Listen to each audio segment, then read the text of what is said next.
a religious leader named Simon invited Jesus to be a guest for a meal.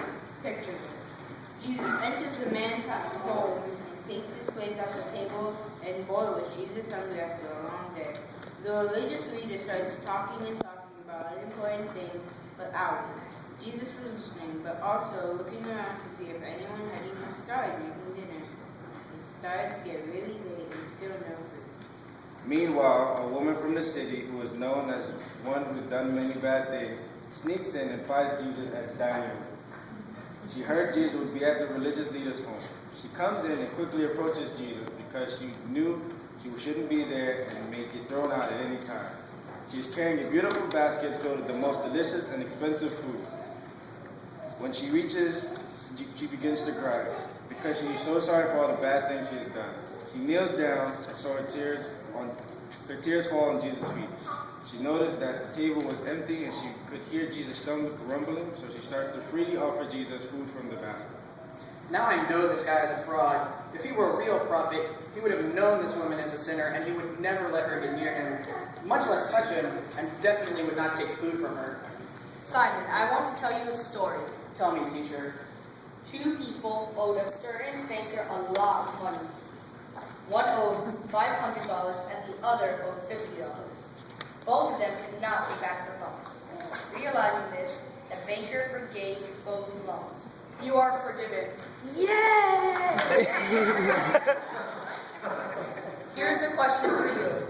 Which one will love the banker more? Well, I guess it would be the one who was forgiven more. Good answer. Now Jesus turns around, so he's facing the woman, although he's still speaking to Simon. Do you see this woman here? It's kind of funny. You invited me here for dinner, you brought me to your dining room, sat me under your table, and then talked my ear off for hours knowing that I haven't eaten a thing all day.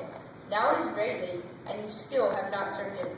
But this woman, who was so sorry for her sins, knelt before me and loved, wet my feet with her own tears. She's also offered me this wonderful food to fill my very hungry stomach. This woman has been forgiven so much, and she is showing much love. But the person who has shown little love shows how little forgiveness he has received. Your sins are forgiven. Who does this guy think he is? He has the nerve to claim the authority to forgive sins? Your faith has liberated you. You may go in peace. Soon after this incident, Jesus preached from city to city, village to village, carrying the good news of the kingdom of God. He was accompanied by a group called the 12, and also by a larger group including some women who had been rescued from evil spirits and healed of diseases. There was Mary, called Magdalene, who had been released from 7 demons. There were others like Susanna and Joanna, who was married to Chusa, who worked for King Herod. And there were many others too. These women played an important role in Jesus' ministry, using their wealth to provide for Jesus and his other companions. Awesome. That's a good job.